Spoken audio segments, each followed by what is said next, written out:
Sancho bagus main di Chelsea. Ronaldo masih bikin gol terus sampai sekarang. Artinya siapa yang dia buang ternyata bukan menjadi sumber masalah dari United kan? Dialah masalahnya. Ucap pengamat sepak bola Sabto Haryo sebagaimana dikutip dari Dewan Pundit Indonesia. Pernyataan itu menimbulkan perdebatan. Apakah benar Erik ten Hag adalah sumber masalah di tubuh Manchester United saat ini? Dengan performa buruk MU yang kini menempati peringkat ke-13 di klasemen sementara Premier League musim ini, dan menempati peringkat ke-21 di klasemen sementara Europa League musim ini, suara-suara untuk mendorong pemecatan Erik ten Hag jelas kembali terdengar.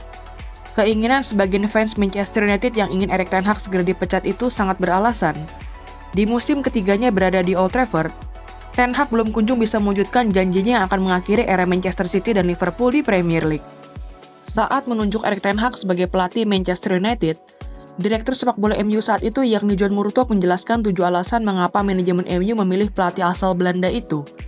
Namun dengan performa MU saat ini, Bench Football Indonesia mencatat setidaknya ada 7 alasan untuk manajemen MU memecat Erik ten Hag. Apa saja 7 alasan itu? Yuk, simak ulasannya dalam video ini. Sebelum menonton video ini lebih lanjut, boleh like, komen, subscribe, dan share ke teman-teman kalian ya. Serta nyalakan juga loncengnya agar tak ketinggalan video terbaru dari Bench Football Indonesia.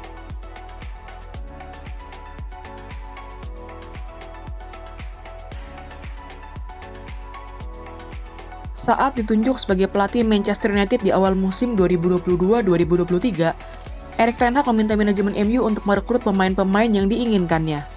Di musim pertamanya melatih Manchester United yakni musim 2022-2023, manajemen Setan Merah sudah mendatangkan beberapa pemain yang diinginkan oleh Erik ten Hag, yakni Lisandro Martinez, Tyrell Malacia, Casemiro, hingga tentu saja Anthony Elgasing. Selain keempat pemain itu, pemain yang paling diinginkan oleh Erik ten Hag untuk direkrut oleh manajemen Manchester United adalah Frenkie de Jong. Untuk mewujudkan keinginan ten Hag, manajemen MU dikabarkan sudah mencapai kesepakatan dengan Barcelona mengenai biaya transfer sebesar 85 juta euro untuk membawa gelandang asal Belanda itu ke Old Trafford. Namun sayangnya, keengganan Frenkie de Jong untuk pergi meninggalkan Barcelona membuat transfer ini tidak terwujud. Memasuki musim kedua ten Hag yakni musim 2023-2024, manajemen Manchester United kembali memenuhi keinginan Erik ten Hag untuk mendatangkan beberapa pemain baru di bursa transfer. Keputusan Erik ten Hag untuk membuang beberapa pemain MU termasuk sang legenda yaitu David De Gea membuat manajemen Setan Merah kembali mendatangkan 4 pemain yang diminta oleh pelatih asal Belanda itu. Dengan alasan untuk memperkuat skuad Manchester United yang sedang dibangunnya, Erik ten Hag meminta manajemen MU untuk mendatangkan Andre Onana, Rasmus Højlund, Mason Mount, dan Sofyan Amrabat. Kedatangan Ineos di jajaran manajemen MU juga tidak membuat Erik ten Hag kesulitan di bursa transfer. Karena di awal musim ini, manajemen Manchester United kembali mendatangkan pemain-pemain yang diinginkan oleh Erik ten Hag. Mulai dari Matthijs de Ligt, Nozair Mazraoui, Joshua Zirkzee, hingga Manuel Ugarte yang didatangkan oleh manajemen MU atas permintaan Erik ten Hag. Dengan demikian, manajemen Manchester United telah mendatangkan 12 pemain yang diinginkan oleh Erik ten Hag selama melatih Manchester United.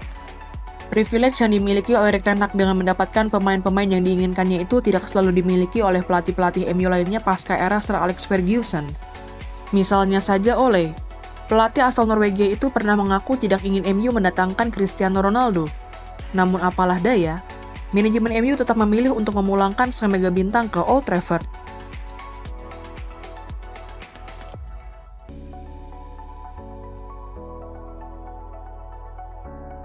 Untuk mendatangkan pemain-pemain yang diinginkan oleh Erik ten Hag, manajemen Manchester United perlu mengeluarkan biaya transfer mencapai ratusan juta euro untuk membayar biaya transfer pemain-pemain itu. Di musim pertamanya melatih MU yakni musim 2022-2023, Erik ten Hag sudah menghabiskan biaya mencapai 243 juta euro untuk mendatangkan pemain-pemain yang diinginkannya dalam transfer secara permanen maupun yang menjadi pemain pinjaman. Pemain paling mahal yang didatangkan oleh ten Hag di musim itu adalah Antony.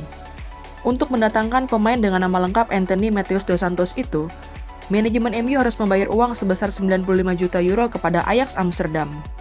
Selain membayar mahal untuk Antony, manajemen MU juga harus membayar biaya transfer sebesar 70 juta euro untuk mendatangkan Casemiro dari Real Madrid, dan membayarkan uang sebesar 57 juta euro untuk merekrut Lisandro Martinez dari Ajax Amsterdam. Belanja besar-besaran kembali dilakukan oleh Erik ten Hag di musim keduanya melatih MU, yakni musim 2023-2024. Untuk mendatangkan pemain-pemain yang diinginkan oleh Ten Hag, manajemen Manchester United mengeluarkan uang sebesar 202 juta euro. 3 pemain mahal yang direkrut oleh Erik Ten Hag di awal musim lalu adalah Rasmus Højlund dari Atalanta yang ditebus dengan biaya mencapai 73 juta euro, Mason Mount yang direkrut dengan mahar mencapai 64 juta euro, serta Andre Onana yang biaya transfernya mencapai 50 juta euro. Walaupun performa MU sangat berantakan di musim 2023-2024, manajemen Manchester United tetap mempertahankan dan mendukung keinginan Erik Ten Hag untuk kembali mendatangkan pemain-pemain mahal. Di awal musim ini, manajemen MU mengeluarkan biaya mencapai 214 juta euro untuk membayar transfer beberapa pemain. Beberapa pemain yang diinginkan oleh Ten Hag pun rela ditebus mahal oleh manajemen Setan Merah, seperti Manuel Ugarte yang ditebus sebesar 50 juta euro dari Paris Saint-Germain, Mathis Tel yang biaya transfernya dari Bayern Munchen mencapai 45 juta euro, serta Joshua Zirkzee yang direkrut dengan biaya transfer mencapai 42,5 juta euro. Selama Erik Ten Hag menjadi pelatih Manchester United, ex-pelatih Ajax Amsterdam itu telah menghabiskan uang sebesar 660 juta euro atau sekitar 11,3 triliun rupiah untuk membeli pemain-pemain yang diinginkannya.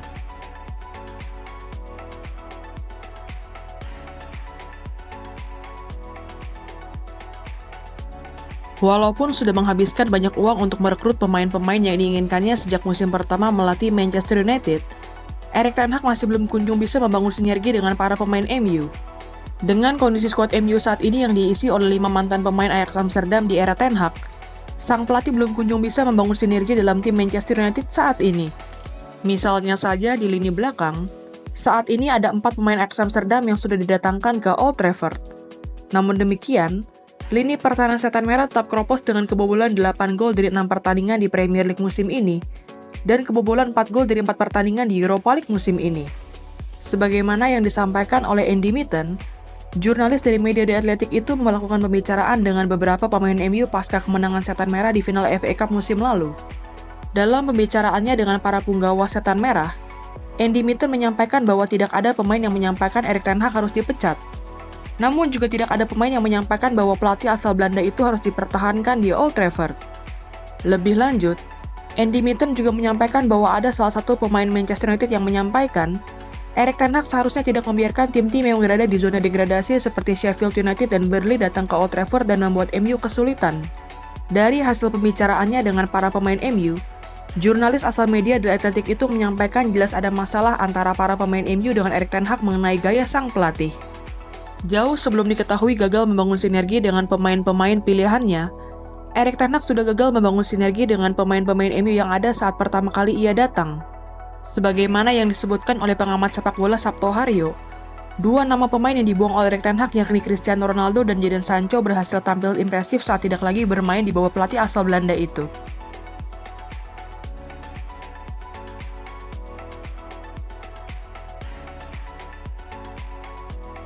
Saat pertama kali menunjuk Erik Ten Hag sebagai pelatih Manchester United, Direktur sepak bola MU saat itu yakni John Murtough menyampaikan 7 alasan mengapa manajemen Setan Merah menjatuhkan pilihan pada Erik Ten Hag. Dari 7 alasan itu, 2 hal yang paling menonjol adalah filosofi bermain Erik Ten Hag yang dianggap selaras dengan identitas Manchester United, serta komitmen sang pelatih untuk memainkan sepak bola menyerang. Awalnya, alasan-alasan itu terdengar sangat masuk akal. Hal ini dibuktikan dengan pencapaian-pencapaian Erik Ten Hag saat masih melatih Ajax Amsterdam. Bersama klub raksasa di Eredivisie itu, Ten Hag memainkan sepak bola menyerang dengan menekankan pada penguasaan bola. Saat pertama datang ke Manchester United, Erik Ten Hag pernah menyampaikan bahwa ia tidak bisa memainkan gaya sepak bola menyerang yang ia tunjukkan di Ajax dengan kondisi pemain-pemain MU. Namun setelah menghabiskan lebih dari 600 juta euro untuk belanja begitu banyak pemain yang diinginkannya, Ten Hag tetap tidak kunjung bisa membawa MU memainkan sepak bola menyerang yang menekankan pada penguasaan bola. Dalam riset yang dipublikasikan oleh Opta Analyst, Manchester United asuhan Erik Ten Hag bukan merupakan tim yang dominan dalam menguasai bola, namun tim yang mengandalkan transisi. Opta Analyst juga menyebut bahwa gaya permainan transisi yang diterapkan oleh Ten Hag di MU saat ini tidak jauh berbeda dengan gaya permainan yang dimainkan oleh Ole saat menjadi pelatih MU. Sebagai tim yang mengandalkan gaya permainan transisi dengan serangan balik cepat, pertahanan Manchester United di era Erik Ten Hag pun jauh dari kata memuaskan. Opta Analyst mencatat MU menerima 741 kali tembakan di Premier League musim ini. Catatan itu hanya kalah dari West Ham United yang menerima 745 kali tembakan sepanjang bergulirnya Premier League musim lalu.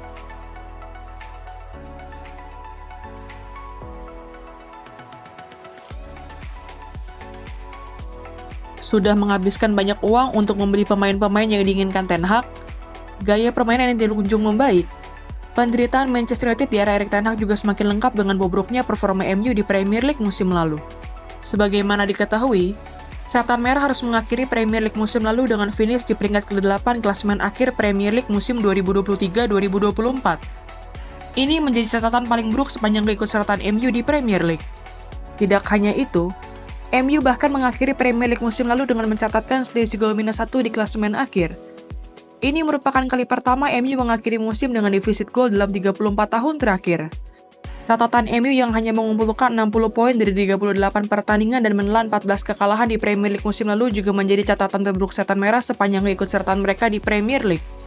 Tidak hanya di Premier League musim 2023-2024, Erik ten Hag sudah mencatatkan rekor buruk pada musim pertamanya di Premier League, yakni pada musim 2022-2023. Di musim pertama Erik ten Hag menukangi MU, pelatih asal Belanda itu sudah membuat Manchester United berulang kali menjadi bulan-bulanan di Premier League. Pada pekan kedua Premier League musim 2022-2023, Setan Merah harus kalah dengan skor 4-0 dari Brentford. Di musim yang sama, MU juga menjadi bulan-bulanan dari sang tetangga berisik yakni Manchester City. Skuad asuhan Erik ten Hag seperti diajari bagaimana caranya bermain bola oleh The Citizen yang berhasil menang dengan skor 6-3 melalui hat-trick Erling Haaland dan Phil Foden. Dan tentu saja, yang paling mengenaskan adalah saat MU asuhan Erik ten Hag dibantai dengan skor 7-0 oleh Liverpool di pekan ke-6 Premier League musim 2022-2023, yang menjadi rekor kekalahan terbesar MU dari sang rival abadi.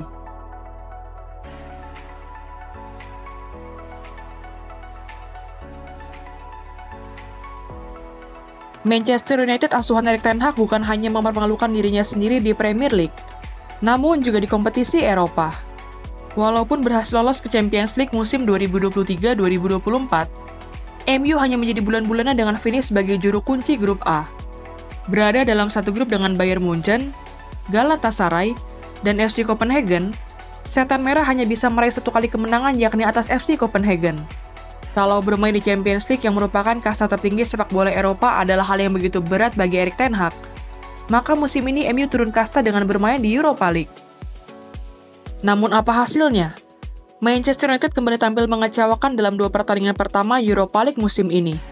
Menghadapi FC Twente yang total nilai pasar pemainnya tidak sampai 1/10 dari total nilai pasar pemain MU, skuad asuhan Erik ten Hag hanya sanggup bermain imbang di Old Trafford. Sedangkan di pertandingan kedua melawan FC Porto yang total nilai pasar pemainnya juga jauh di bawah MU, Setan Merah hampir kalah jika saja Harry Maguire tidak mencetak gol di injury time babak kedua. Hasil imbang dari pertandingan menghadapi FC Porto itu menambah rentetan rekor buruk Setan Merah asuhan Erik ten Hag di kompetisi Eropa. Di bawah asuhan Erik ten Hag, Manchester United hanya meraih 1 kali kemenangan dalam 10 pertandingan terakhir mereka di kompetisi Eropa, yakni saat Setan Merah berhasil meraih kemenangan tipis atas FC Copenhagen di fase grup Champions League musim lalu. Sedangkan dalam 9 pertandingan lainnya, MU selalu gagal untuk meraih 3 poin. Bahkan, Erik ten Hag telah membuat MU menelan 5 kekalahan dari 10 pertandingan terakhir mereka di kompetisi Eropa. Opta juga mencatat MU sebagai klub asal Premier League yang paling sering kebobolan 3 gol atau lebih sejak Erik ten Hag ditunjuk sebagai pelatih Manchester United di tahun 2022 lalu. Bersama mantan pelatih FC Utrecht dan Ajax Amsterdam itu, Setan Merah sudah menjalani 24 pertandingan di semua kompetisi dengan kebobolan 3 gol atau lebih.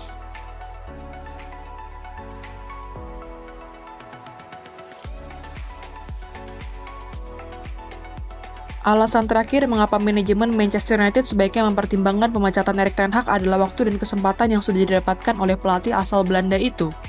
Erik ten Hag adalah pelatih ke-8 MU sejak ditinggal oleh Sir Alex Ferguson di akhir musim 2012-2013 lalu. Hingga saat ini, Ten Hag menjadi pelatih ketiga yang paling lama melatih MU setelah Sir Alex Ferguson, yakni dengan 827 hari. Pelatih berkepala pelontos itu hanya kalah dari Jose Mourinho yang melatih MU selama 900 hari sebelum akhirnya dipecat, dan Ole yang melatih selama 1068 hari sebelum akhirnya juga dipecat.